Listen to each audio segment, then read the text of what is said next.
ৰমেন হাজৰিকা চেনেলটোলৈ আপোনালোকক স্বাগতম জনালোঁ। মই বৰ্তমান উপস্থিত আছোঁ এতিয়া ৰুমত। ৰুম আহি পালোঁ, ডিউটিত গৈছিলোঁ, ডিউটিৰ পৰা আহি ৰুমত আছোঁ এতিয়া।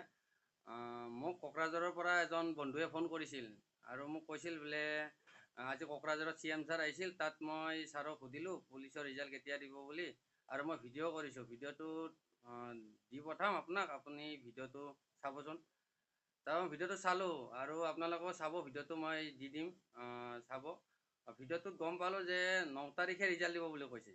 10 অক্টোবৰত এপইণ্টমেণ্ট দিব আৰু 9 তাৰিখে ৰিজাল্ট দিব বুলি কৈছে। এতিয়া 9 তাৰিখ মানে ছেপ্টেম্বৰৰ 9 তাৰিখ হ'ল নে অক্টোবৰৰ 9 তাৰিখ হ'ল, এইটো মই বুজি নাপালোঁ। হয়তো অক্টোবৰৰ 9 তাৰিখে ৰিজাল্ট দি 10 তাৰিখে এপইণ্টমেণ্ট দিব পাৰে, সেইটো মই ভালকৈ বুজি পোৱা নাই। আপোনালোকে ভিডিঅ'টো চাই লওক, আপোনালোকে বুজি পাব। আৰু ভাইটিজনে বোলে সুধিছিল, বোলে বাৰ সুধিছিল, নেক্সট সেইটো 9 তাৰিখ বুলিয়ে কয় বোলে। দুবাৰমান সুধিছিল, তেতিয়া 9 তাৰিখ বুলিয়ে কৈছে। সেইকাৰণে আপোনালোকে ভিডিঅ'টো চাই লওক।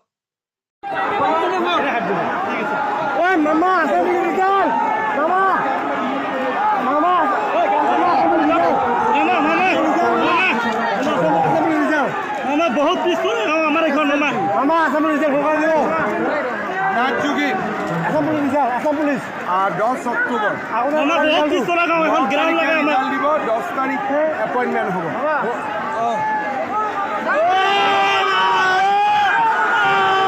আপোনালোকে ভিডিঅ'টো চালে, চাইতো বুজি পালে আন্দাজ কি ক'লে মামাই, CM ছাৰে কি ক'লে আপোনালোকে বুজি পালে।